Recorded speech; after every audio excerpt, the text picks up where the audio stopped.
Sebenarnya, Assalamualaikum warahmatullahi wabarakatuh. Di sini saya akan menjelaskan mengenai status kewarganegaraan dan asasnya. Di sini pengertian kewarganegaraan sendiri yaitu suatu hubungan hukum antara seseorang dengan suatu negara yang menimbulkan hak dan kewajiban. Nah, seseorang yang memiliki status sebagai warga negara itu berhak memperoleh perlindungan dari negara, mendapatkan pendidikan, pelayanan publik, serta memiliki kewajiban menaati hukum, membayar pajak, dan juga ikut menjaga persatuan bangsa. Nah, di Indonesia sendiri itu, ketentuan mengenai kewarganegaraan itu diatur dalam Undang-Undang Nomor 12 Tahun 2006 tentang Kewarganegaraan Republik Indonesia. Nah, mengapa kewarganegaraan itu penting? Karena status kewarganegaraan itu sangat penting menjadi bukti bahwa seorang itu merupakan anggota sah dari suatu negara. Dengan memiliki kewarganegaraan, politik, hak memperoleh perlindungan hukum, hak mendapatkan identitas kependudukan, serta hak untuk memperoleh pelayanan dari negara. Selain memiliki hak, warga negara itu juga memiliki kewajiban untuk menaati peraturan perundang-undangan, menghormati hak orang lain, dan ikut menjaga keutuhan negara kesatuan Republik Indonesia. Tuh. Lanjut, di sini ada asas kewarganegaraan. Asas kewarganegaraan merupakan dasar yang digunakan suatu negara untuk menentukan status kewarganegaraan seseorang. Setiap negara itu dapat menggunakan asas yang berbeda sesuai dengan sistem hukum pada negara tersebut gitu. Nah, Indonesia itu menggunakan beberapa asas agar penentuan kewarganegaraan itu dapat dilakukan secara adil dan memberikan perlindungan hukum kepada setiap warga negaranya. Lanjut, untuk yang pertama itu ada asas ius soli atau hak tempat kelahiran. Asas ius soli itu adalah asas yang menentukan kewarganegaraan berdasarkan tempat seorang dilahirkan. Artinya, seorang itu dapat memperoleh kewarganegaraan karena lahir di wilayah suatu negara.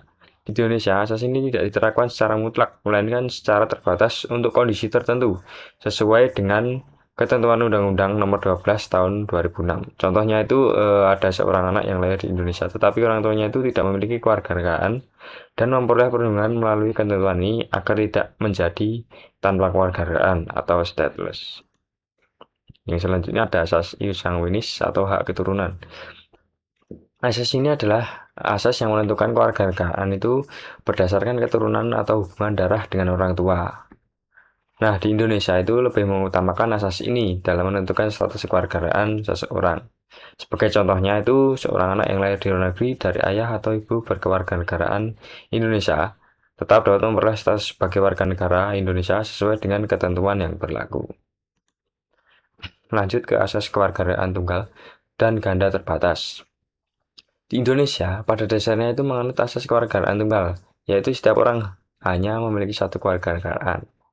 Namun, Undang-Undang Nomor 12 Tahun 2006 itu juga mengenal asas kewarganegaraan ganda terbatas yang diberikan kepada anak-anak hasil perkawinan campuran atau dalam kondisi tertentu, status kewarganegaraan ganda tersebut itu hanya berlaku sampai batas usia yang telah ditentukan.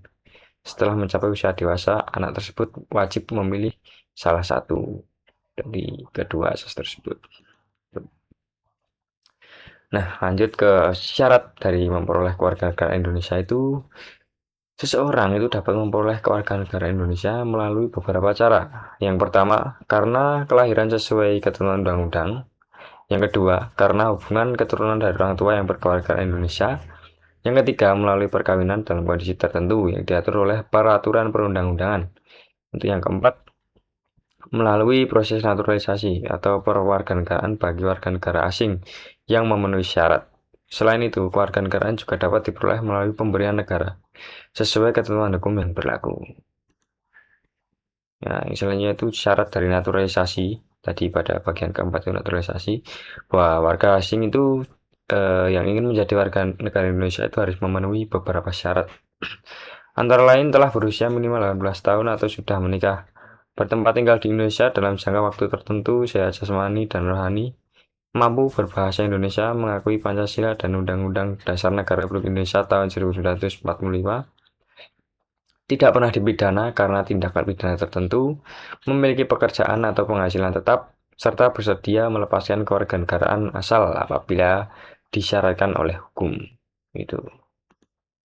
Nah, ini di sini ada contoh kasus Nah, itu seorang anak lahir di Jepang dari seorang berkewarganegaraan Indonesia dan ayah berkewarganegaraan Jepang. Menurut Indonesia, anak tersebut dapat memperoleh kewarganegaraan Indonesia berdasarkan asas Yunanis. Dalam kondisi tertentu, anak tersebut juga dapat memiliki kewarganegaraan ganda terbatas hingga mencapai usia yang ditentukan oleh undang-undang. Setelah dewasa, ia wajib untuk memilih salah satu kewarganegaraannya, gitu.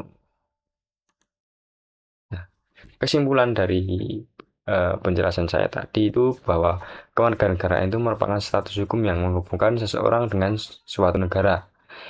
Nah, Indonesia menggunakan asas ius sanguinis sebagai asas utama serta menerapkan asas ius soli secara terbatas.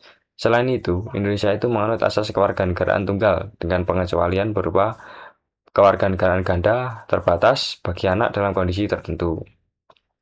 Nah, status kewarganegaraan itu dapat diperoleh melalui kelahiran, keturunan, perkawinan, naturalisasi, atau ketentuan lain yang diatur dalam undang-undang. Memahami asas dan syarat kewarganegaraan itu sangat penting, agar setiap warga negara itu mengetahui hak, kewajiban, dan kedudukannya dalam kehidupan berbangsa dan bernegara. Gitu.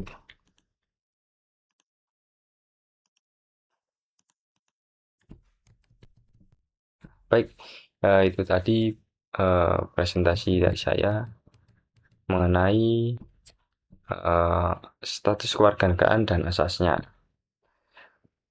Mungkin dari penjelasan saya tadi atau presentasi saya tadi mengenai asas dan asas serta status kewarganegaraan, mungkin dari presentasi saya tadi mungkin bisa dapat diterima materinya dan semoga bermanfaat bagi kalian yang mendengarkan dan dapat direalisasikan dalam kehidupan berbangsa dan bernegara itu. Sekian dari penjelasan saya. Apabila ada kurangnya mohon maaf. Sekian, wassalamualaikum warahmatullahi wabarakatuh.